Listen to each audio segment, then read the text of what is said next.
Hello, Gin Schwimmer here, walking through today's vlog. Yesterday, I took a breather or a break from covering domestic events, went to the Middle East to cover what's happening there. As we all know, there's fighting between Israel and the Gaza Strip.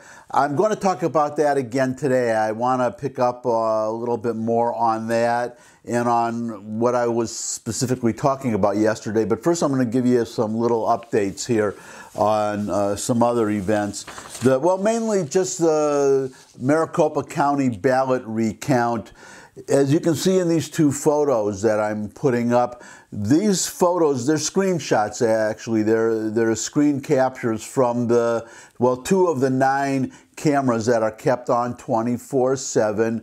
So everybody, the whole world can see what's going on there. So if people say that, well, the critics, our friends on the left, they criticize the process. Well, if they criticize the process, they should back it up, and it should be simple enough by simply queuing up the tape and showing where the problem is.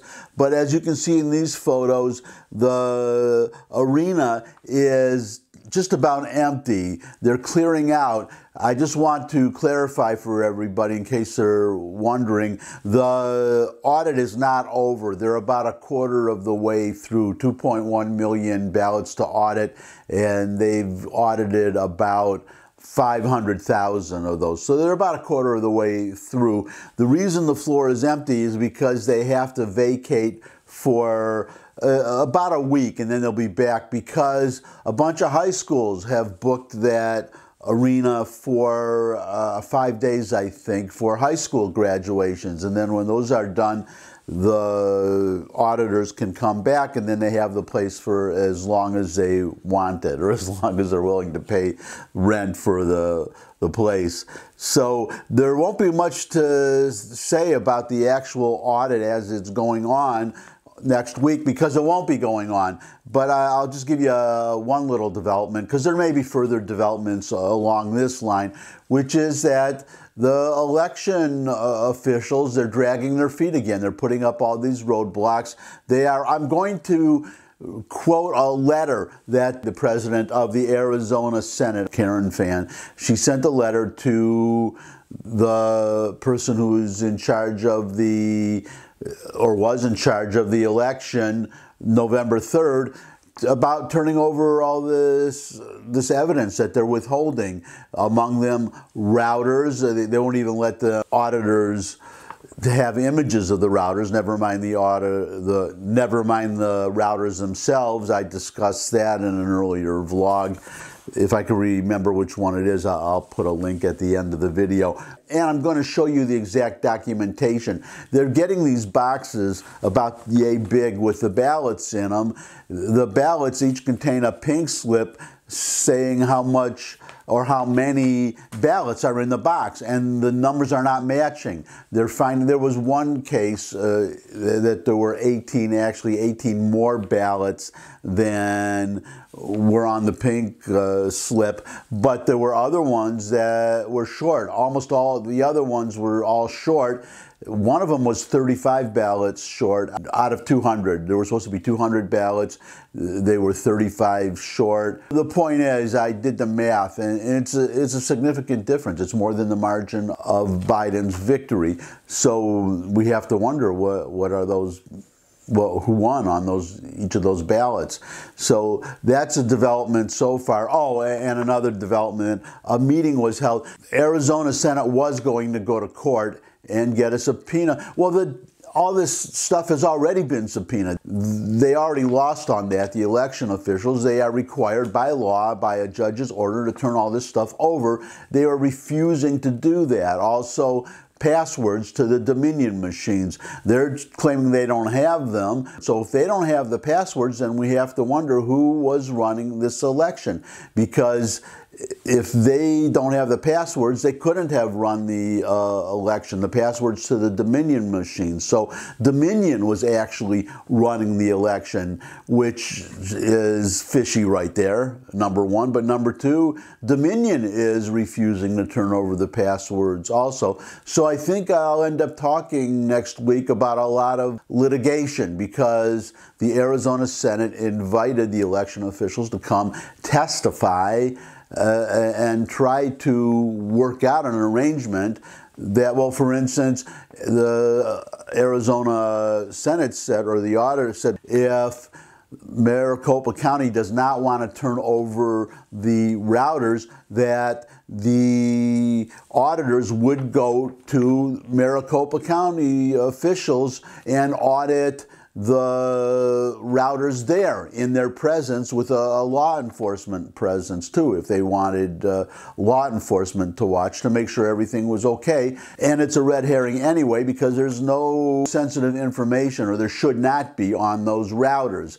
They are required to, by law, to be stored somewhere else. Medical records, law enforcement records should not be on those routers. So, well, we'll just see what happens. But from what I read, the results of this meeting, not only did they still refuse to comply, but the Maricopa County election officials were actually insulting and demeaning. So we're going to see what happens if, well, if they continue to resist like this. And then we have to ask, as I've asked in the past, and this will be a second vlog, I want to talk a little bit about that.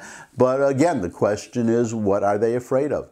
What are they afraid of? Why do they not want these ballots audited, and not just the ballots, but the routers, and verify other information? And it's ironic because they're claiming that the audit is sloppy, but the sloppiness so far seems to be with the Maricopa County Election Board. The auditors are finding broken seals that are on the bottom of the boxes, so on and so forth. It's all detailed in a letter from Karen Fan, and I'm going to just read that whole letter, I guess, later this week. I'm recording this on Friday, so you're seeing it on Monday, so it'll be later in the week. But I want to give you now some updates on the Middle East. Actually, I want to make a point about the Middle East from history, but first I want to show you this film clip. It's about a minute. It's from an organization called Palestine Media Watch, or Palestinian Media Watch, PMW, and all they do is record and translate Arab videos and Arab articles. That's all they do. So this video is a video from the official Palestinian Authority TV network. This is their video. All PMW did was record the video and translate it. Well, here's the headline. PA, that would be Palestinian Authority TV, admits Israel warned civilians in Gaza to leave buildings before bombings, because Israelis are being, as I said before, nobody seems to care, the rest of the world, about Israeli civilians, many of whom, well, 20% of whom are Arabs. They're being killed too. An Israeli soldier who was killed in one of these rocket barrages was an Arab Israeli. There are Arabs serving proudly in the Israeli army. That should be another vlog I should do one day. But Israelis have been accused of committing war crimes and being cruel and just indiscriminately bombing. Never mind, that's what Hamas is doing. They're just sending unguided rockets into Israel with no concern to where they land.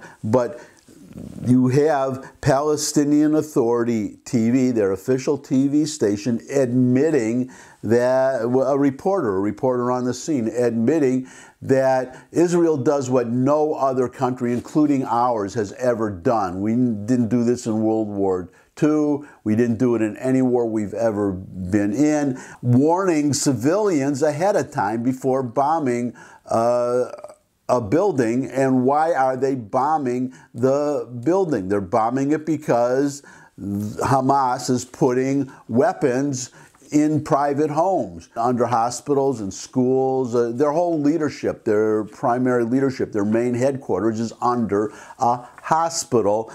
Israel, on the other hand, warns civilians before bombing a building. And here you have Palestinian Authority TV admitting it. عندما علمت بأن هذا البرج سوف يستهدف في تلك المنطقة تم إخلاء المكان بالكامل، تم إخلاء المربع والشارع والمنشآت المدنية والسكنية في تلك المنطقة بشكل كامل، من أطفال ومن نساء. وشفنا يعني الحارس أو الناطور كما يقال عنه الذي يعمل في هذا البرج تم تحذيره باتصال هاتفي من المخابرات الإسرائيلية، وقال له بالحرف الواحد اخلي البرج وقل لهم بأن هذا البرج مستهدف وسوف يستهدف في أي لحظة. بعد هذا الاتصال بحوالي ساعتين تم استهداف هذا البرج.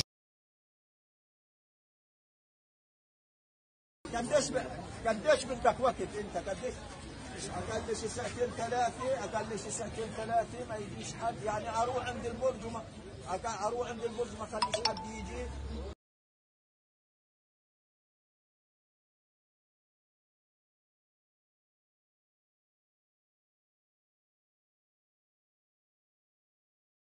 I would hope that would put the argument to rest, or would put the accusation to rest, because the Palestinians themselves admit it, that the Israelis are humane. They are trying to minimize the loss of civilian life.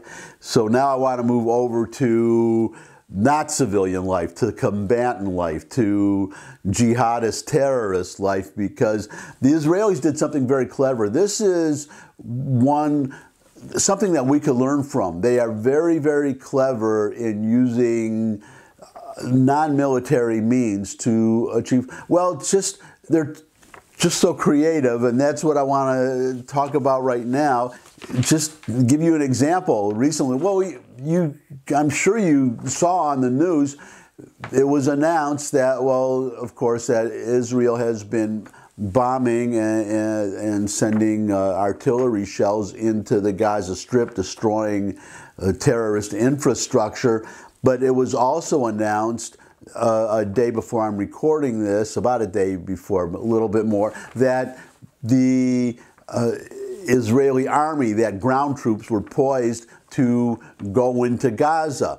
And I even saw reports that said they were already there. And this was all over the internet, all over the media. Everybody knew that, except it wasn't true. That's the creative part. It wasn't true. It was a ruse. It was a trick. What they were doing was, because they announced a little while later, the Israeli army, they have a Twitter account, by the way, IDF something or other. You could just go in there and search, but they do have a Twitter account that would give you constant updates of what they're doing over there. But they soon, or within a few hours, walked back the contention or the report that ground troops had gone in. What they did, this is the creative part, why they did it. Why did they do this? They did it because Hamas has, as you may know, a network, the Israelis call it the Gaza Metro, underground train station, but it's not an underground train station.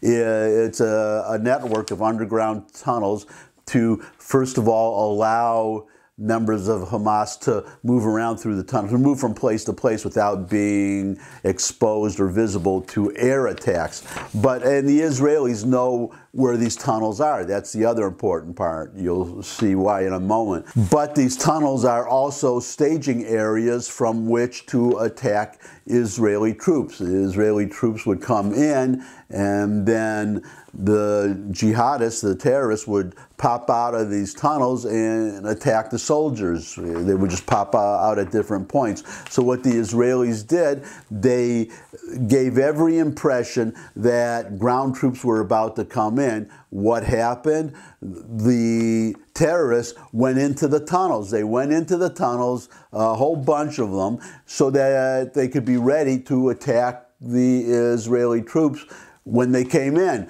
But they didn't come in. What did come in was, I think the number was 106 Israeli planes that bombed the crap out of these tunnels with the jihadists in it. So that was the whole ruse, the whole point of making this, giving this impression of ground troops to get the terrorists to go into the tunnels so that the Israelis would get a twofer. They would not only destroy the tunnels, but they would destroy a lot of terrorists. And that's something I don't think anybody, any military, including ours, would have thought of that. It's really to their credit that they come up with these things. It's not the first time either where they've come up with a clever way of fooling the other side and gaining a tactical advantage from it. It's something that we should learn how to do, because it would save a lot of lives on the one hand. It saved a lot of Israeli lives by doing it this way. And then the soldiers may come in later. But now they have fewer tunnels and fewer terrorists to deal with. And now I just want to toot my horn a little bit, because I was saying only yesterday that the Israelis should go all the way. They should win. They should go for a victory, or at the very least deal a blow much more punishing than before. And so far they are saying they're not interested in a ceasefire. But let me give you these two additional headlines that came out this morning. First one from the New York Times, Bret Stephens. But since then, only this morning, another two headlines came out from here, from us. Number one from the New York Times, for the sake of peace, Israel must rout Hamas. And second one from Fox News, quote, Hamas has to lose, unquote, conflict with Israel and must be weakened, says former Deputy National Security Advisor, that would be Elliot Abrams. So just tooting my own horn, two prominent commentators agreeing with me. I hope Israel agrees with them too. And this brings me now to the point that I want to make, which is related to these headlines and this contention, this advice, this urging that Israel should go all out and pursue victory. Two examples from history. Example number one comes from the Civil War, the Union General William Tecumseh Sherman, because his advice was, well, we all know I'm in Tennessee. I don't want to offend all my fellow Tennesseans. I guess now I'm a Tennessean.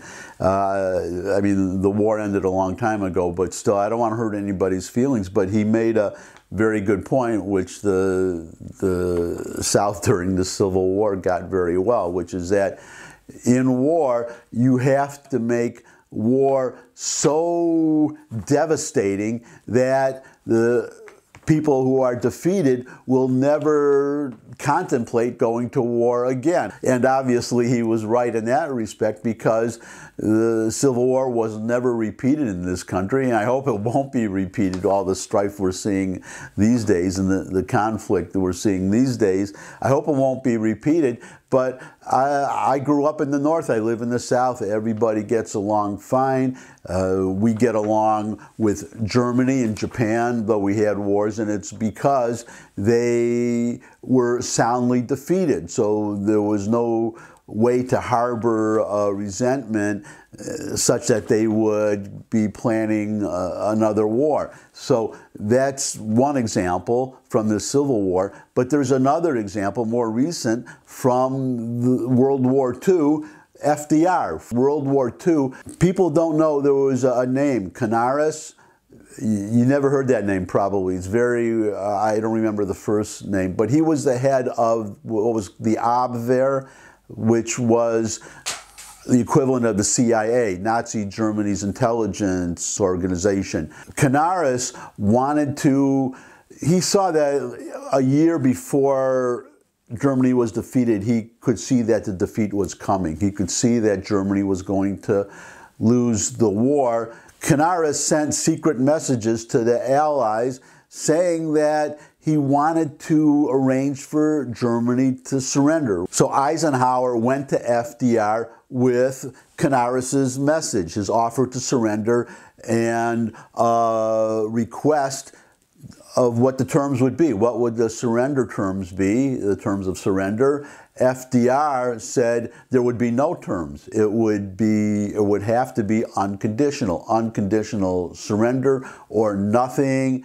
Eisenhower was horrified because he knew if he went back to Canaris and said it had to be an unconditional surrender, pride alone, Germany would not surrender. They would not surrender, and the war would go on, and hundreds of thousands more people on both sides, civilians and soldiers, would have to die, would die if the war did not end sooner than it could have. But FDR was adamant, and the reason was because he understood that the surrender had to be unconditional. If it were a negotiated surrender that left any of the hierarchy in place in Germany, and never mind Adolf Hitler, but anybody, even if the possibility would be just exponentially increased of a future war. The situation would be what we're seeing now in Gaza, because Israel refuses to pursue a victory and win a final victory and get an unconditional surrender or kill everybody they have to kill and end it once and for all.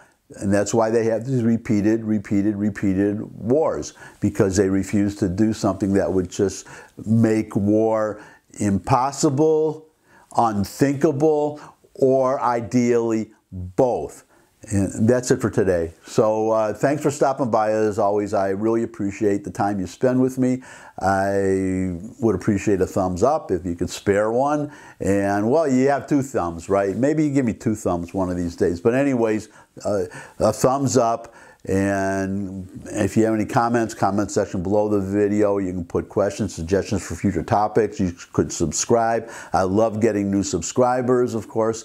You could visit my other channels, Hot Dog Channel and Music Channel, links in the description. But most of all, come back and see me again. I would love to see you all again. Look forward to seeing all of you again. And until I do see all of you again, bye. Hey, is this where I apply for college? Yeah, it is. Do you have your transcripts and your FAFSA? Sure do. Got them right here. Feels good to be prepared for once. Perfect. You also have your negative COVID test? Oh, I didn't know we were supposed to have that. Yeah, all students applying are supposed to have one. Do you have your COVID vaccination card, though? Didn't know I was supposed to have that either. Yeah, you're definitely going to need those. Let's just move on with your form. What do you self-identify as? I don't know. I'm a guy and I'm white, so... All right, minor setback, but have you done your racial sensitivity training? No. All right, when was the last time you renounced your white privilege? Never? Well, have you even posted a black square on Instagram? Sorry, man. Look, buddy, I'm trying to help you out. Are you gay, trans? You have any Native American blood, any sort of oppression we can use to help you out? I mean, I got a 4.0. I was class president. Nobody cares about any of that. Look, let's just finish your application. Smile, say down with America, and put your fist up.